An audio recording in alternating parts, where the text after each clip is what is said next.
ಮಾಧ್ಯಮದ ಗೋಷ್ಠಿಯನ್ನು ತುರ್ತಾಗಿ ಕರೆಯುವಂಥ ಉದ್ದೇಶ ಏನಂತಂದರೆ, ಈಗ ತಾನೇ ಬಂದಿರುವಂತಹ ಮಾಹಿತಿ ಆಧಾರದ ಮೇಲೆ ನಮ್ಮ ನಾಡು ಕಂಡ ಪ್ರಾಮಾಣಿಕ ರಾಜಕಾರಣಿ, ನೇರ ನಿಷ್ಠುರ ಮತ್ತು ಉತ್ತರ ಕರ್ನಾಟಕದ ಬಗ್ಗೆ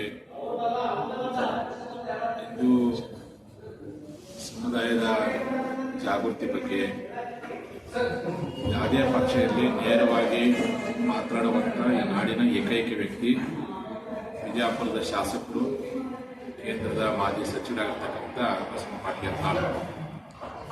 ಇವತ್ತು ದಿಢೀರನೆ ಸಮಿತಿಯವರು ಉಚ್ಚಾಟನೆ ಮಾಡಿರ್ತಕ್ಕಂಥ ನಿರ್ಧಾರ ಕೈಗೊಂಡಿರ್ತಕ್ಕಂಥದ್ದು ಇಡೀ ಕರ್ನಾಟಕದ ಲಿಂಗಾಯತ ಪಂಚಮಸಾಲಿ ಸಮಾಜ ಹಾಗೂ ಉಳಿದ ಎಲ್ಲ ಲಿಂಗಾಯತ ಪಂಗಡದವರು ಮತ್ತು ಉತ್ತರ ಕರ್ನಾಟಕದ ಬಗ್ಗೆ ಕಾಳಜಿ ವಹಿಸುವಂತಹ ಎಲ್ಲ ಮನಸ್ಸುಗಳು ಉಗ್ರವಾಗಿ ಆ ನಿಲುವನ್ನು ನಾವು ಖಂಡಿಸ್ತೇವೆ.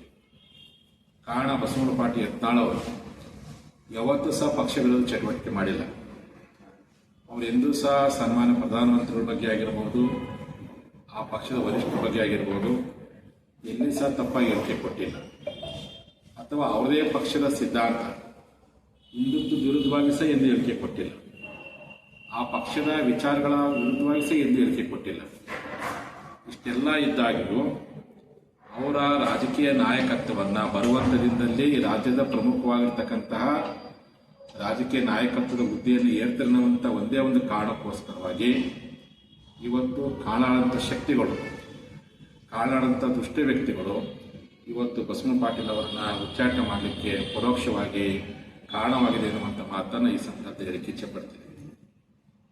ಒಂದು ಕಡೆ ಕುಟುಂಬ ರಾಜಕಾರಣ ಬೇಡ ಅಂತ ಹೇಳುವಂಥ ಪಕ್ಷ, ಭ್ರಷ್ಟಾಚಾರನ ವಿರೋಧ ಮಾಡ್ತೀವಿ ಅಂತ ಹೇಳುವಂಥ ಪಕ್ಷ, ಅದೇ ಪಕ್ಷದ ಒಳಗಿರ್ತಕ್ಕಂಥ ಕುಟುಂಬ ರಾಜಕಾರಣ ಮಾಡುವಂಥ, ಅದೇ ಪಕ್ಷದ ಒಳಗಿರ್ತಕ್ಕಂಥ ಭ್ರಷ್ಟಾಚಾರ ಮಾಡುವಂಥ ವ್ಯಕ್ತಿ ವಿರುದ್ಧವಾಗಿ ಮಾತಾಡೋದು ತಪ್ಪು ಅನ್ನುವಂಥದ್ದು ಎಷ್ಟು ಮಟ್ಟಿಗೆ ಸರಿ. ಎಲ್ಲೇ ಒಂದು ಕಡೆ ಕುಟುಂಬ ರಾಜಕಾರಣವನ್ನು, ಭ್ರಷ್ಟಾಚಾರವನ್ನು ನೀವು ಎಲ್ಲ ಒಂದು ಕಡೆ ಒಕ್ಕಳ್ತೀರಿ ಅನ್ನುವಂಥ ಒಂದು ಅನುಮಾನ ಇವತ್ತು ವ್ಯಕ್ತವಾಗ್ತಾ ಇದೆ. ಬಸವನ ಪಾಟೀಲ್ ಯತ್ನಾಳ್ ಅವರು ಮಾತೆತ್ತಿದ್ರೆ ಉತ್ತರ ಕರ್ನಾಟಕ ಅಭಿವೃದ್ಧಿ ಬಗ್ಗೆ, ನಿಮ್ಮ ಪಕ್ಷದ ಸಿದ್ಧಾಂತವಾಗಿರ್ತಕ್ಕಂಥ ಹಿಂದುತ್ವದ ಬಗ್ಗೆ ಮತ್ತು ಜನರ ಕಷ್ಟಗಳ ಬಗ್ಗೆ ಇವತ್ತು ಮಾತಾಡಿದ್ದಾರೆ. ಜನರು ಆಗಿರ್ತಕ್ಕಂಥ ಅನ್ಯಾಯದ ಬಗ್ಗೆ ಮಾತಾಡ್ತಾರೆ. ನಿಮ್ಮ ಪಕ್ಷ ತತ್ವ ಸಿದ್ಧಾಂತಕ್ಕೆ ವಿರುದ್ಧವಾಗಿ ಯಾರೇ ನಡ್ಕೊಳ್ತಾರೋ ಅದ್ರ ಬಗ್ಗೆ ಮಾತಾಡೋದು ಹೊರತು ಎಂದೂ ಸಹ ಪಕ್ಷ ವಿರೋಧ ಚಟುವಟಿಕೆ ಮಾಡಿಲ್ಲ. ಹಾಗಾಗಿ ಇವತ್ತು ಆ ಪಕ್ಷದ ಕೆಲವೊಂದು ಒಳಗಿರ್ತಕ್ಕಂಥ ದುಷ್ಟಶಕ್ತಿಗಳು ಬಸವನ ಪಾಟೀಲ್ ಯತ್ನಾಳ್ ಅವರನ್ನು ಆರಂಭದಿಂದಲೂ ತುಳಿಯುವಂಥ ಕೆಲವೊಂದು ಕೋಕ ಮನಸ್ಸುಗಳು ಇವತ್ತು ಉಚ್ಚಾಟನೆ ಮಾಡೋದ್ರ ಮೂಲಕವಾಗಿ ತಮ್ಮ ಕಾಲ ಮೇಲೆ ತಾವೇ ಕಲ್ಲಾಕುವ ಮಟ್ಟಿಗೆ ಇವತ್ತು ಕಾರಣವಾಗಿದೆ. ಇದರಿಂದ ಬಸವನ ಪಾಟೀಲ್ ಯತ್ನಾಳ್ ಅವರ ಅಭಿಮಾನಿಗಳು ನೋವಾಗಿರ್ಬೋದು. ಇವತ್ತು ಇಡೀ ನಮ್ಮ ಪಂಚಮಸಾಲಿ ಸಮಾಜಕ್ಕೆ ಎಲ್ಲೇ ಒಂದು ಕಡೆ ಮನಸ್ಸಿಗೆ ಒಂದು ರೀತಿಯಾಗಿರ್ತಕ್ಕಂಥ ಅಸಮಾಧಾನ ಆಗಿರ್ಬೋದು.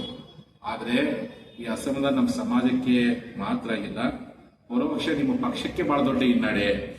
ಬಸವನವರು ಇನ್ನೊಂದು 3 ವರ್ಷ ಶಾಸಕರಾಗಿರ್ತಾರೆ, ಪಕ್ಷೇತರ ಶಾಸಕರಾಗಿರ್ತಾರೆ. ಇನ್ನೂ ಅವರು ಶಾಸಕ ಇಟ್ಕೊಂಡು ಹೋರಾಟ ಮಾಡುವಂಥ ಶಕ್ತಿ ಅವರಿಗಿದೆ. ಆದರೆ ನಿಮ್ಮ ಪಕ್ಷಕ್ಕೆ ದೊಡ್ಡ ಹಿನ್ನಡೆ.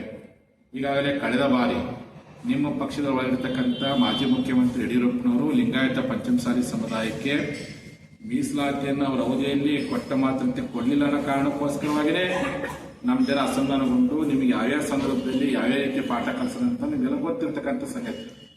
ಇಷ್ಟೆಲ್ಲ ಗೊತ್ತಿದ ಮೇಲೆ ಈ ಸಮುದಾಯದ ಒಬ್ಬ ವ್ಯಕ್ತಿ ರಾಜಕೀಯ ನಾಯಕರ ಬೆಳೆ ಕಟ್ಟಂತ ಹೊಟ್ಟೆ ಕಿಚ್ಚಿದ್ದ ಅವ್ರ ಮಾತನ್ನೇ ಕೇಳಿ ಇವತ್ತು ಉಚ್ಚಾಟನೆ ಮಾಡ್ತಿರ್ತಾರೆ. ಇವತ್ತು 66 ಬಂದದ್ದು ನಿಮ್ಮ ಪಕ್ಷ, ಮುಂದೆ 36 ಬರಲಿಕ್ಕೆ ಸಾಧ್ಯವಿಲ್ಲ. ಇಡೀ ಪಂಚಮಸಾಲಿ ಸಮಾಜ ಬಸವನ ಪಾಟೀಲ್ ಯತ್ನಾಳ್ ಜೊತೆ ಇದೆ. ಇಡೀ ಉತ್ತರ ಕರ್ನಾಟಕದ ರೈತರು ಬಸವನ ಪಾಟೀಲ್ ಯತ್ನಾಳ್ ಇದೆ. ಇಡೀ ನಿಮ್ಮ ಪಕ್ಷದ ಸಿದ್ಧಾಂತವಾಗಿರ್ತಕ್ಕಂಥ ಹಿಂದೂ ಪರ ಸಂಘಟನೆಗಳು ಬಸವನ ಪಾಟೀಲ್ ಯತ್ನಾಳ್ ಇದ್ದಾರೆ. ಹಾಗಾಗಿ ಇದರಿಂದ ಬಸವನ ಪಾಟೀಲ್ ಯತ್ನಾಳ್ಗೆ ತೊಂದರೆ ಆಗೋದ್ರಿಂದ ನಿಮ್ಮ ಪಕ್ಷಕ್ಕೆ ಬಹಳ ದೊಡ್ಡ ರೀತಿಯಾಗಿರ್ತಕ್ಕಂಥ ಒಂದು ಸಾಧ್ಯ ಇದೆ. ಬಹುತೇಕ ಇದು ಸನ್ಮಾನ್ಯ ಪ್ರಧಾನಮಂತ್ರಿ ನರೇಂದ್ರ ಮೋದಿ ಅವರಿಗೆ, ಸನ್ಮಾನ್ಯ ಗೃಹ ಮಂತ್ರಿಯಾಗಿರ್ತಕ್ಕಂಥ ಅಮಿತ್ ಶಾ ಅವರಿಗೆ ಗೊತ್ತಿಲ್ಲದೇ ಕೆಲವೊಂದು ದುಷ್ಟ ಮನಸ್ಸುಗಳು ಅವರಿಗೆ ಏಳಿಗೆಯನ್ನು ಸಹಿಸಲಾರ್ದೇ ಎಲ್ಲಿ ಮುಂದಿನ ಕರ್ನಾಟಕದ ಚುಕ್ಕಾಣಿ ಇವರೇ ಹಿಡಿತಾರೆ ಅನ್ನುವಂಥ ಒಂದೇ ಒಂದು ಕಾರಣಕ್ಕೋಸ್ಕರವಾಗಿಯೇ ಇವತ್ತು ಉಚ್ಚಾಟನೆ ಮಾಡುವ 10 ವರ್ಷಗಳ ಕಾಲ ಅವ್ರು ಯಾವಾಗ ಆ ಭಾಗದ ಶಾಸಕ ಆಗ್ತಕ್ಕಂಥ ಅವತ್ತಿನ ಇವತ್ತು ಯಾರು ವಿರೋಧ ಮಾಡಿದ್ರೆ ನಿಮಗೆಲ್ಲ ಗೊತ್ತಿದೆ. ಮತ್ತು ನಾನು ಬಾಯಿಗೆ ಹೇಳಿ ನನ್ನ ನಾಲಿಗೆ ಯಾಕೆ ಮನಸ್ಸು ಮಾಡಿಕೊಡ್ರಿ, ಉಚ್ಚಾಟನೆ ಯಾವ ಕಾರಣಕ್ಕೆ ಗೊತ್ತಿದೆ. ಅವತ್ತು ಮೀಸಲಾತಿಯನ್ನು ಕೊಳ್ಳಾರದೆ ಏನು ಅನ್ಯಾಯ ಮಾಡಿದ್ರು ಅದೇ ವ್ಯಕ್ತಿ ಇವತ್ತು ಬಸವನಪಾಟಿ ಯತ್ನಾಳ್ ಅವರ ಉಚ್ಚಾಟನೆಗೆ ಮೂಲ ಕಾರಣವಾಗಿದೆ ಅಂತ ನಾನು ಇವರಿಗೆ ಹೇಳಕ್ಕೆ ಇಚ್ಛೆಪಡ್ತೇನೆ. ದುಷ್ಟಶಕ್ತಿಗಳು ಪಕ್ಷದಲ್ಲಿ ದುಷ್ಟಶಕ್ತಿಗಳು ಕೈವಾಡದೆ ಅಂತ ಹೇಳಿ. ಹೌದು, ದುಷ್ಟಶಕ್ತಿಗಳು ಕೈವಾಡನೆ. ಸನ್ಮಾನ್ಯ ಪ್ರಧಾನಮಂತ್ರಿಯವರಿಗೆ ಏನಾದ್ರು ಕೇಳಿದ್ರೆ ಶಿಸ್ತುಪಾದ ಸಮಿತಿಯವರು ಮೋದಿಯವರು ಒಪ್ತಿದ್ದಿಲ್ಲ. ಯಾವ ಕಾರಣ? ಮೋದಿಯವರು ಗಮನಕ್ಕೆ ಬಾದ ರೀತಿಯಲ್ಲಿ ಪಕ್ಷದ ವರಿಷ್ಠ ಆಗಿರ್ತಕ್ಕಂಥ ಅಮಿತ್ ಶಾ ಗಮನಕ್ಕೆ ಬಾದ ರೀತಿಯಲ್ಲಿ ಇಲ್ಲೇ ಕಾರಣಾರ್ಥ ಕೈಗಳು ಅವ್ರು ಚೆನ್ನಮ್ಮನಿಗೆ ಏನು ಮೋಸ ಮಾಡಿದಿಲ್ಲ ಅದೇ ರೀತಿಯಾಗಿ ಮೋಸ ಮಾಡಿ ಉಚ್ಚಾಟನೆ ಮಾಡಿದ್ರೆ ಇದರಿಂದ ಸಮಾಜ ಯಾವ ಕಾರಣದ ಧೃತಿಗಳ ಪ್ರಯತ್ನ ಮಾಡಿಲ್ಲ. ಇಂಥ ಅನೇಕ ನೋವುಗಳನ್ನು ಉಂಡು ನಂಜುಂಡರಾಗಿ ಹೋರಾಟ ಮಾಡಿರ್ತಕ್ಕಂಥ ಸಮಾಜ ಐತಿ. ನಮಗೆ ರಾಜಕೀಯ ಮುಖ್ಯ ಅಲ್ಲ, ಆದರೆ ರಾಜಕೀಯ ನಾಯಕತ್ವವನ್ನು ತುಳಿದ ಪ್ರಯತ್ನವನ್ನ ವೀರೇಂದ್ರ ಪಾಟೀಲ್ ಕಾಲದಲ್ಲೂ ಮಾಡಿದ್ರು, ಜೆ.ಎಚ್. ಪಟೇಲ್ರಿಗೂ ಮಾಡಿದ್ರು.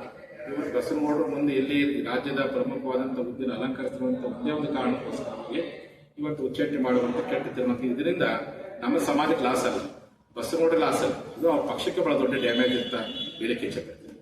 ಕುಟುಂಬ ರಾಜಕಾರಣಕ್ಕೆ ಬಿಜೆಪಿ ಹೈಕಮಾಂಡ್ ಮಾಡಿದ್ದಾರೆ. ಇಲ್ಲೇ ಒಂದ್ ಕಡೆ ಇವರು ಕುಟುಂಬ ರಾಜಕಾರಣ ಮಾಡಲ್ಲ, ಭ್ರಷ್ಟಾಚಾರ ಅಂತಾರೆ. ಆ ಕುಟುಂಬ ರಾಜಕಾರಣ ಭ್ರಷ್ಟಾಚಾರ ವಿರುದ್ಧವಾಗಿ ಹೋರಾಟ ಮಾಡೋ ವ್ಯಕ್ತಿಗಳು ಉಚ್ಚಾಟನೆ ಮಾಡ್ತಾರೆ. ಪರೋಕ್ಷವಾಗಿ ಎಲ್ಲಿ ಒಂದು ಅವರು ಸಪೋರ್ಟ್ ಮಾಡ್ತಾನಂಗೆ ಆಯ್ತು. ಸಪೋರ್ಟ್ ಮಾಡ್ತಾನೆ ನೇರವಾಗಿ ಹೇಳ್ಬೋದಾಗಿತ್ತು, ಇಲ್ಲ ನಮ್ಮ ಕುಟುಂಬ ರಾಜಕಾರಣ ಬೇಕು, ಭ್ರಷ್ಟಾಚಾರ ಬೇಕು ಅಂತ.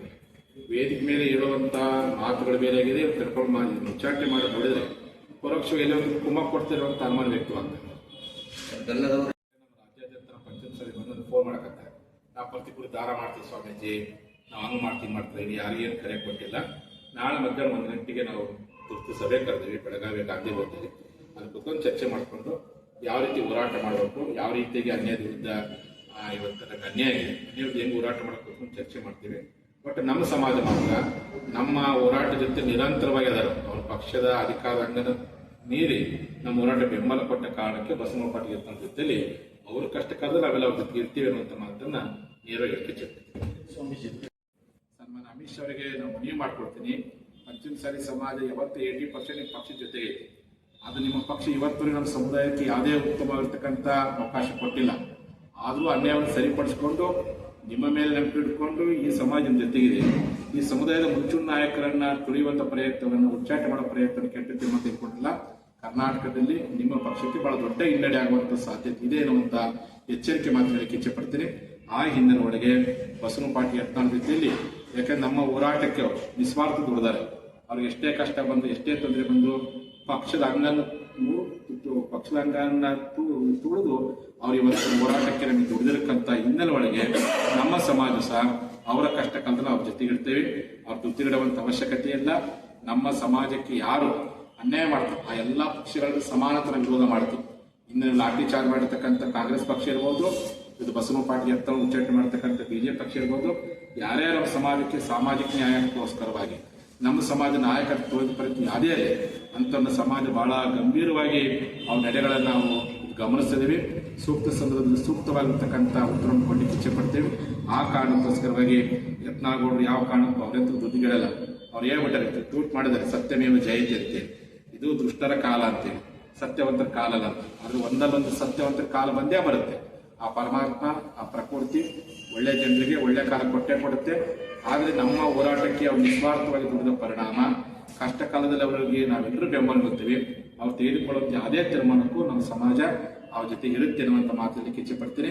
ನಮ್ಮ ಸಮಾಜ ಬಾಂಧವರು ಇವತ್ತಿಂದನೇ ನಿಮ್ಮ ಭಾಗದಲ್ಲಿ ಹಳ್ಳಿಯಿಂದ ತಾಲೂಕಿನಿಂದ ಜಿಲ್ಲಾ ಮಟ್ಟದಲ್ಲಿ ಉಗ್ರವಾಗಿರ್ತಕ್ಕಂಥ ಪ್ರತಿಭಟನೆ ಪ್ರಯತ್ನ ಮಾಡ್ರಿ.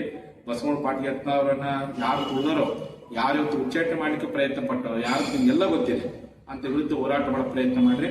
ಆ ಎಲ್ಲ ಕಾರಣಕ್ಕೋಸ್ಕರವಾಗಿನೇ ನಾಳೆ ಮಧ್ಯಾಹ್ನ 1 ಗಂಟೆಗೆ ಬೆಳಗಾವಿಯ ಗಾಂಧಿ ಭವನದಲ್ಲಿ ಲಿಂಗಾಯತ ಪಂಚಮಸಾಲಿ ಮೀಸಲಾತಿ ಚಳವಳಿಗಾರ ಜಿಲ್ಲಾ ಮತ್ತು ರಾಜ್ಯ ತಾಲೂಕು ಮಟ್ಟದ ಎಲ್ಲಾ ಪದಾಧಿಕಾರಿಗಳನ್ನು ಮತ್ತು ನಮ್ಮ ಸಮಾಜ ವಿವಿಧ ಘಟಕಗಳಲ್ಲಿ ಕಾನೂನು ಘಟಕ ಇರ್ಬೋದು, ಪಂಚಾಯತ್ ಇರ್ಬೋದು, ಮಹಿಳಾ ಘಟಕ ಇರ್ಬೋದು, ಯುವ ಘಟಕ ಇರ್ಬೋದು, ವಿದ್ಯಾರ್ಥಿ ಪರಿಷತ್ ಇರ್ಬೋದು, ರೈತ ಘಟಕ ಇರ್ಬೋದು, ಎಲ್ಲಾ ಪದಾಧಿಕಾರಿಗಳ ತುರ್ತು ಸಭೆಯನ್ನ ನಾಳೆ ಮಧ್ಯಾಹ್ನ 1 ಗಂಟೆಗೆ ನಾವು ಗಾಂಧಿ ಭವನ ಕರೆಯಲಾಗಿದೆ.